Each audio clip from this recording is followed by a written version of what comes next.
과학기자와 함께 전 세계 도시 속에 숨겨진 과학 문화유산을 알아보는 코너입니다. 과학도시 최소라 기자와 함께합니다. 어서 오세요. 안녕하세요.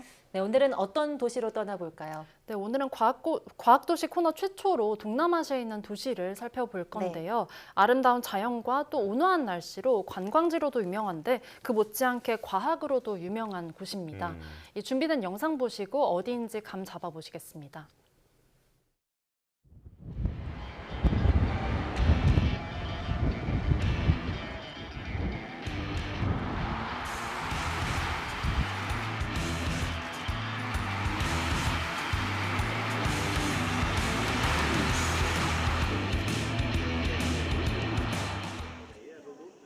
네, 오늘의 과학도시는 베트남의 수도 하노이입니다.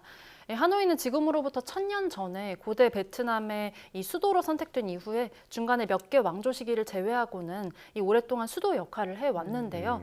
현재는 베트남의 정치, 사회, 문화 중심지로 굳건히 자리 잡았습니다.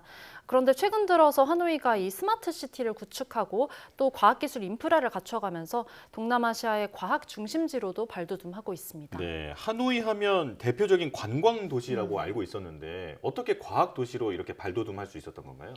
네, 먼저 이 과학도시답게 과학기술 단지인 호알락 하이테크 파크가 조성돼 있습니다. 네. 이 하노이 서부에 있는데 총면적이 16제곱킬로미터에 달하는 부지에 있고요. 이 베트남 최대 IT 회사인 FPT나 비에텔 본사가 들어서 있습니다. 뿐만 아니라 우리나라의 한화나 네이버도 들어서 있고요.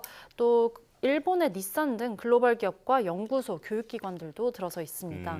여기 기업들과 연구소에 종사하는 인구만 20만 명 정도로 추산이 됩니다. 예. 또 베트남의 대표 명분대인 이 하노이 대학과 또 하노이 과학기술대학이 여기 이 하이테크 파크와 멀지 않은 곳에 위치해서 인재 유입도 용이합니다. 이 단지는 또 하노이 중심에서 30km 정도 거리인데요. 고속도로로 잘 연결이 돼 있고요. 이 국제공항까지는 60km, 항구에서도 20km 떨어져서 교통이 꽤 좋은 편입니다. 최근에는 베트남 수상이 이 호알락 하이테크 파크를 방문해서 하노이 중심부와 하이테크 파크를 연결하는 지하철을 짓겠다는 의지를 밝히기도 했습니다. 네. 한편 하노이의 과학기술 발전상을 살펴보면은 이 공적 개발 원조가 활발하다는 점이 특징인데요. 호알락 하이테크 파크도 이 시 예산과 함께 일본과 우리나라 등 해외 원조 그리고 글로벌 기업들의 투자를 통해서 빠르게 성장하고 있습니다. 아, 네, 해외 원조가 굉장히 활발한 것 같은데 방금 우리나라도 베트남 주요 원조 국가라고 말씀을 해주셨는데요. 대표적인 사업을 소개해 주시죠. 네, 우리나라의 베트남 ODA 사업 중에서는 가장 눈에 띄는 게 한국건설기술연구원이 추진하고 있는 하노이 스마트시티 사업입니다.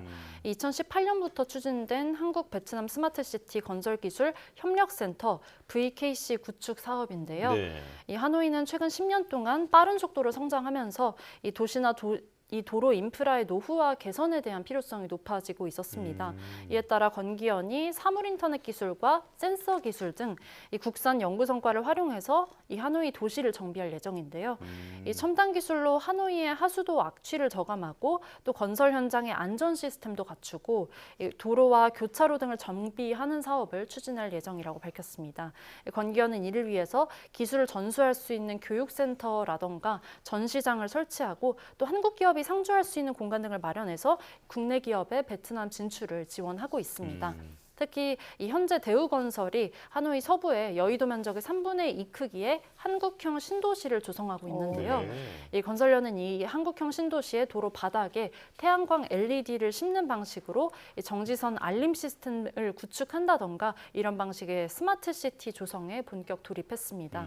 베트남의 경우는 아직은 정지선 문화가 보편화돼 있지 않아서 이런 현지 상황을 개선하는 데 큰 도움이 될 것이라는 게 전망입니다. 네, 이 베트남에서 한국형 신도시를 본다면 참 느낌이 신기하겠다 이런 생각이 드는데요.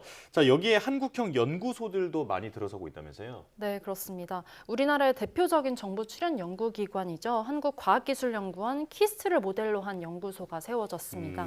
10년 전에 건립을 시작해서 올해 완공된 한배 과학기술연구원 V키스트입니다. 이 한국과 베트남이 각각 3,500만 달러를 부담한 단일 규모로는 최대 과학기술 ODA 사업입니다. 네. 이 V키스트는 단순 단순히 건물만 올리는 방식이 아니라 이 기자재도 지원하고 또 운영 컨설팅도 우리나라가 제공하는 이런 종합 솔루션을 제공하는 사업인데요. 예. 특히 베트남 내에서 시도된 적이 없는 연구 모델을 추진하고 있어서 주목받습니다. 이 베트남의 다른 정부 출연 연구소와 다르게 이 연구비를 외부에서 수주하지 않아도 이 안정적으로 연구할 수 있도록 하는 우리나라의 키스트와 같은 모델을 추진하고 있는 겁니다. 이 자율적인 재정 운영을 통해서 과학자들이 연구에만 매진할 수 있도록 하는 겁니다. 네. 또 다른 거는요, 베트남 정부 출연 연구기관의 경우는 기술의 권리나 특허가 정부에게 주어지고 있는데요. 때문에 이 민간 기업의 기술 이전하고 또 상용화하는 게 굉장히 쉽지가 않습니다. 네. 그런데 V키스트는 별도의 제도를 통해서 이 기술을 기업에 넘기고 상용화할 수 있도록 법을 간소화하는 규제 완화를 신청하고 있습니다. 또 V키스트는 현재 우리나라 초창기 키스트처럼 경제 발전과 관련된 응용과학에 초점을 맞추고 있는데요. 이와 함께 첨단 기술을 개발하는 것에도 중점을 두고 있다고 합니다. 이 중점 분야는 바이오 융합 기술과 전자공학, 정보통신 이렇게 5개 등입니다. 네. 예, 이 V키스트로 한국과 베트남의 교류가 더 활발해질 것 같은데요. 현재 과학 도시로서의 하노이가 어떻게 전망되고 있을까요? 네, 하노이는 해외 원조와 함께 이 베트남 정부의 적극적인 의지로 앞으로 과학도시로서의 입지를 더욱더 다질 것으로 보이는데요. 최근에 하노이시가 오는 2045년까지 도시개발 계획을 발표했습니다. 이 과학단지가 포함된 호안락 지역과 인근의 수엄마이 지역을 통합해서 2045년까지 면적 251제곱킬로미터, 또 인구 120만 명의 과학기술 교육 중심 도시로 개발을 하겠다는 내용인데요. 네. 현재 조성된 이 호안락 과학단지의 무려 15배에 달하는 대규모입니다. 이 계획에 따르면 호안락 지역은 이 과학기술과 교육에 특화된 도시로, 그리고 수언마이 지역은 창업과 연구 거점으로 개발하겠다는 내용인데요. 이 위성 도시를 통해서도 산업과 물류 기능을 담당해서 이 도시 발전을 뒷받침하겠다는 본격적인 과학도시 조성 계획입니다.